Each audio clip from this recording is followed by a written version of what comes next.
bonjour Berlin et j'adore Berlin. Potsdamer Platz, the heart of Berlin. It's the most striking example of the city's renewal. Back in the 1990s, Gerrit Engel photographed the area as it underwent rapid change.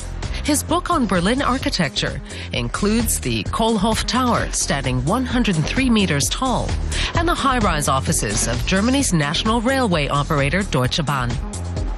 Berlin is no doubt one of the most interesting cities, if not the most interesting for photographers interested in architecture.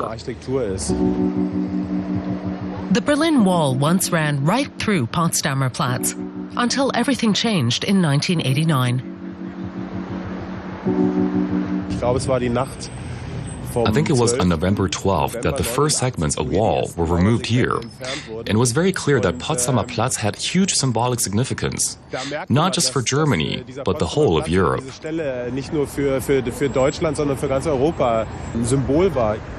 Today, a few pieces of wall stand as a memorial. Visitors can get their passports stamped with a mock visa for former communist East Germany.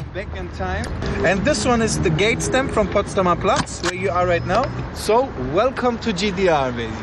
Thank you, danke. There you go, bitteschön. It's a nice souvenir. The history is amazing. Yeah, it's great. And it's really alive and vibrant.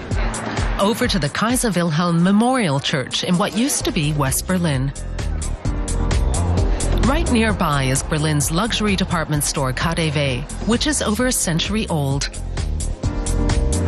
Alexanderplatz was the center of East Berlin, with its monumental television tower. At 368 meters tall, it's the highest structure in Germany.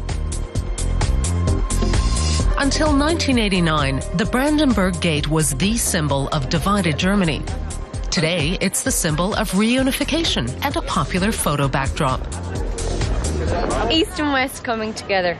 Нам понравился Берлин. Очень современный город. Another hit with visitors is the new government district, including the Chancellor's office and the Reichstag, the historic parliament building.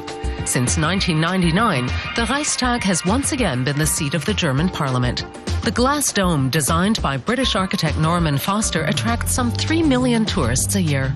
I like the culture. There are a lot of museums in Berlin.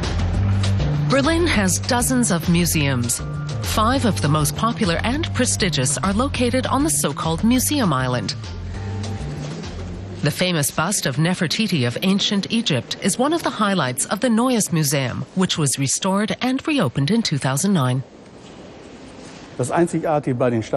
What makes these museums here in central Berlin so unique is the collection of buildings. You have an ensemble of world-class architecture housing unique collections. It was this combination that got us listed as a UNESCO World Heritage Site back in 1999. I'm proud to say we're the only museum institution to have made the list.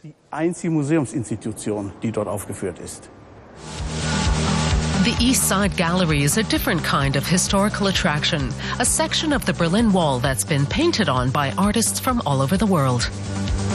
This entire stretch of the former border zone along the Spree River has enjoyed a new lease of life.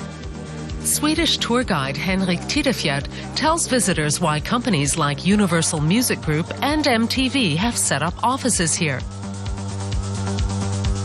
along with stylish business hotels and hip new venues for all kinds of events.